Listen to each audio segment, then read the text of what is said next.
Anggota sekalian, Om Swastiastu, Namo Buddhaya, Salam Kebajikan. Pada siang hari ini, saya seperti biasa akan menyampaikan konferensi pers tentang situasi Kamtipmas saat ini. Yang pertama, informasi yang terkait dengan data angka kriminalitas. Berdasarkan data statistik yang dicatat oleh kepolisian bahwa pada minggu ke-28 dan minggu ke-29 telah terjadi penurunan angka gangguan Kamtipmas sebesar 2,89% dengan perincian 5.439 kasus pada minggu ke-28 dan 5.282 kasus pada minggu ke-29 atau mengalami penurunan sebanyak 157 kasus. Pada periode minggu ke-29 ini yang menjadi catatan kepolisian ada 5 kasus kejahatan konvensional yang jumlah kejadiannya tinggi. Sesuai urutan, yang pertama adalah kasus narkotika sebanyak 726 kasus. Yang kedua, pencurian dengan pemberatan atau curang sebanyak 592 kasus. Yang ketiga, kasus penggelapan sebanyak 4.287 kasus. Kemudian yang keempat, curanmor, khususnya curanmor roda 2 sebanyak 200 kasus. Dan yang kelima, pencurian dengan kekerasan atau curas dengan 93 kasus. Yang kedua, terkait dengan kasus penyelidikan dugaan penyelewengan dana bansos COVID-19. Direktorat Tindak Pidana Korupsi Bareskrim Polri telah mengkumpulir informasi tentang adanya dugaan penyalahgunaan wewenang dana bansos bagi warga terdampak COVID-19 di seluruh jajaran Polda di seluruh Indonesia. Data yang diterima sampai saat ini terdapat 92 kasus penyelewengan bantuan sosial di 18 Polda. Dengan rincian sebagai berikut. Yang pertama, Polda Sumatera Utara sebanyak 38 kasus. Yang kedua, Polda Jawa Barat sebanyak 12 kasus. Yang ketiga, Polda NTB sebanyak 8 kasus. Yang keempat, Polda Riau sebanyak 7 kasus. Yang kelima, Polda Sulawesi Selatan dengan 4 kasus. Yang keenam, Polda Banten, Jatim, NTT, Sulteng masing-masing 3 kasus. Yang ketujuh, Polda Maluku Utara dan Sumsel masing-masing 2 kasus. Dan yang ke-8, Polda Kalteng, Kepri, Sulbar, Sumbar, Kaltara, Lampung, Papua Barat masing-masing sebanyak 1 kasus.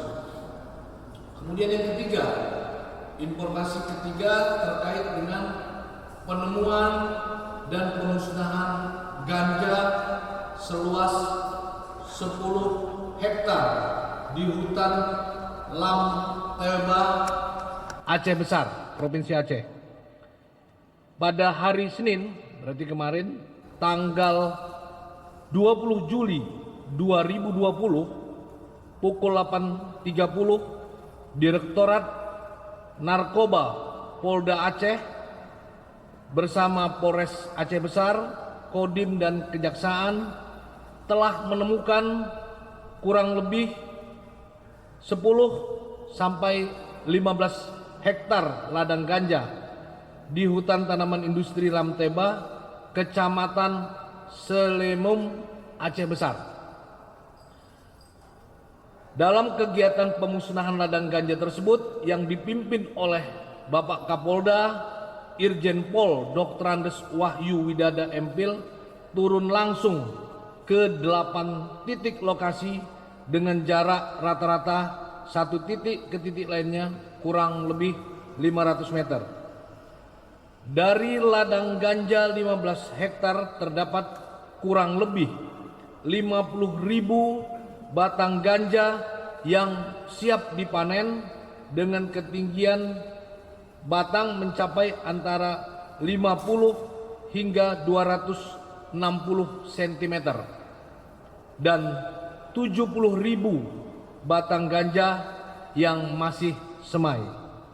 Selanjutnya seluruh batang tanaman ganja tersebut dilakukan pemusnahan dengan cara dicabut dan dibakar di lokasi penemuan. Sampai dengan hari ini, Direktorat Narkoba Polda Aceh terus melakukan penyelidikan terhadap pemilik lahan dan penanam pemilik batang ganja tersebut.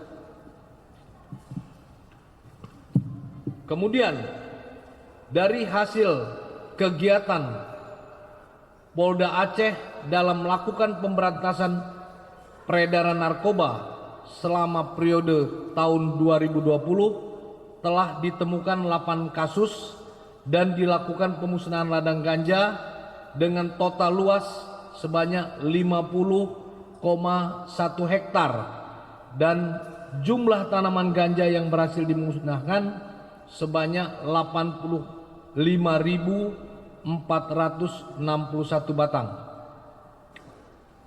Yang terakhir yang dapat kami sampaikan terkait perkembangan penyidikan kasus LC fiktif dengan tersangka MPL. Pada hari ini, Selasa tanggal 20 Juli 2020 pukul 10.30 WIB, penyidik Direktorat Tindak Pidana Ekonomi Khusus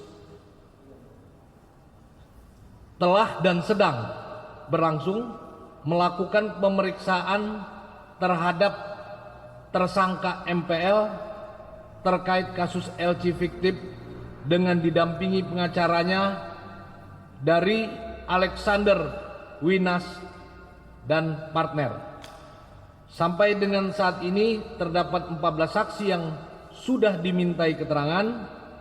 Penyidik akan melakukan pemeriksaan tambahan terhadap 8 orang saksi dan 1 orang saksi ahli tindak pidana korupsi yang akan dilaksanakan dalam periode tanggal 20 sampai 29 Juli 2020. Selain itu, Polri juga akan berkoordinasi dengan Kejaksaan Tinggi DKI Jakarta terkait perpanjangan penahanan dan pembahasan pemenuhan syarat formil dan material berkas. Untuk perkembangan selanjutnya nanti akan kami sampaikan kembali. Demikian informasi yang dapat saya sampaikan hari ini kepada rekan-rekan media. Terima kasih. Salam sehat selalu. Wassalamualaikum warahmatullahi wabarakatuh. Salam Santi Santi